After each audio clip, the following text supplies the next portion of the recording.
30 ans, quand l'Oued coulait encore, il y avait une déviation donc qui amenait ça.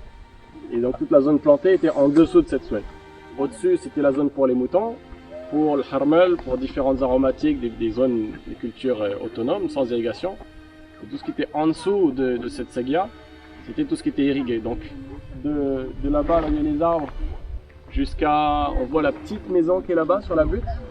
Donc, un peu après ça, encore à peu près presque 1 kilomètre derrière ça, il y a l'Oued Tensift, qui lui aujourd'hui coule. Donc de là à là, sur les 4-5 km, 3-4 km, il y avait 10 000 oliviers, il y avait plusieurs hectares de raisins, il y avait beaucoup de roseaux, des grenadiers, des mûriers, il y avait beaucoup plus d'arbres.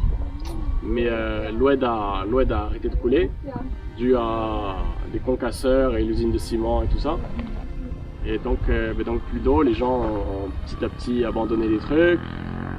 Ensuite, il y a un village un peu plus bas qui s'est spécialisé dans la fabrication de charbon. Et donc, ils ont racheté petit à petit tous les arbres morts. Et ils ont carrément enlevé les racines pour faire du charbon, même avec les racines. On voit sur le terrain du voisin, nous, il y a la limite avec les afriplex. On voit à gauche, il y a une espèce de creux comme ça, plus sombre. C'est où il y avait des arbres. Donc, ils ont laissé le creux, mais ils ont pris tout ce qu'il y avait.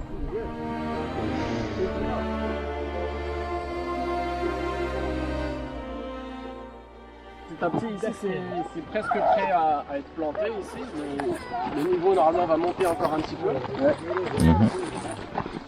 Le niveau va monter encore un petit peu, mais déjà on voit qu'il y a quand même déjà plus de végétation. Il y a un peu d'avance sauvage, il y a différents types d'oignons et différentes choses. Et donc c'est ça, il faut démarrer avec une bonne pluie avant de finir avec la pluie.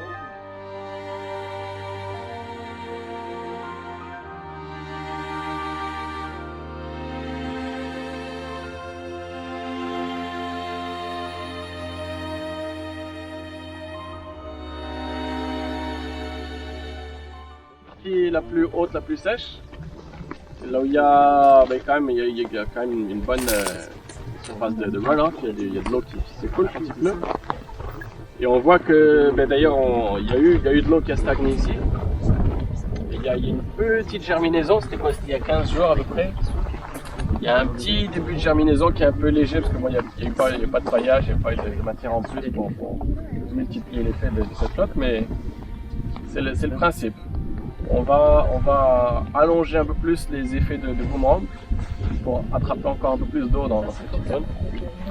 Et donc il y a une espèce de quadrillage pour essayer d'attraper sur différents points, avoir comme une espèce d'acupuncture, voire mettre en place un peu une espèce de savane.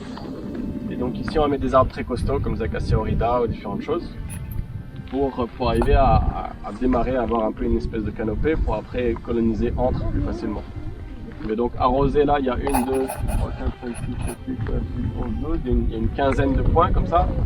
Arroser 15 points centrés plutôt que 2000 mètres, c'est plus facile, quoi. Donc arrose 40 mètres plutôt que 2000 mètres. Donc c'est concentrer les forces sur les endroits qui sont plus difficiles, plus loin. Là on est le point le plus loin de l'eau. Voilà, chaque endroit a ses façons de faire. Et là on voit les gabillons aussi, parce que le terrain s'arrête, voilà, ça c'est le dernier gabillon qui est là, et sur les fissures qui sont un peu plus petites.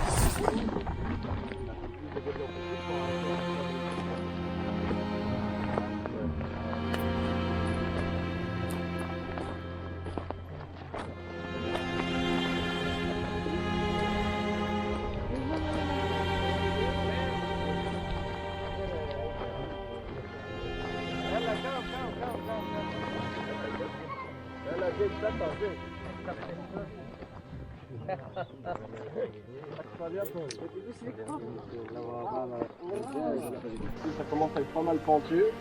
On a envie de plus d'arbres aussi à côté de la maison. Il va y avoir une espèce de terrasse ici à côté. Il y a le chemin qui passe là. Donc voilà, il y a l'accès autour. Ça va faire une petite zone boisée éventuellement. Et donc voilà, ça c'est la technique qu'on met en place ici pour faire ça. Ça a été un travail sur quelques jours. Et après qui dure sur à long terme.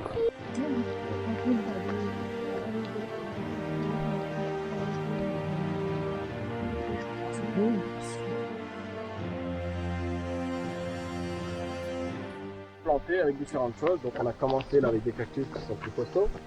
Mais il y aura plein de différents types de buissons qui eux donc seront costauds, qui vont faire différentes couleurs, différentes odeurs, tout ça, pour perturber les parasites et favoriser les prédateurs de ces parasites. Donc il y aura des petites buttes de cailloux, il y aura des micro-petites mares, différentes choses comme ça, pour que le travail de la production de légumes soit plus facile et moins attaqué. Parce que ouais, dès que là, quand il n'y a personne nulle part autour, dès que tu mets 3 choux, là, tout le monde saute dessus, quoi. Il vaut mieux planter les copains des choux et après les choux. Elle était plus jolie la dernière fois. Hein. Elle était un peu plus claire. Ouais, Elle était limite translucide la dernière fois. il a essayé de nous la vendre sur les photos. Elle a... كيفاش هي ياك ولا؟ البنادق نعم البومبا خدام ولا؟ غير هذا. هذا كيلا خدام زعما مزيان. Donc ouais, non, là il vient d'irriguer, c'était plus haut niveau. On a mis des poissons et on a mis des papyrus déjà pour démarrer un peu le truc.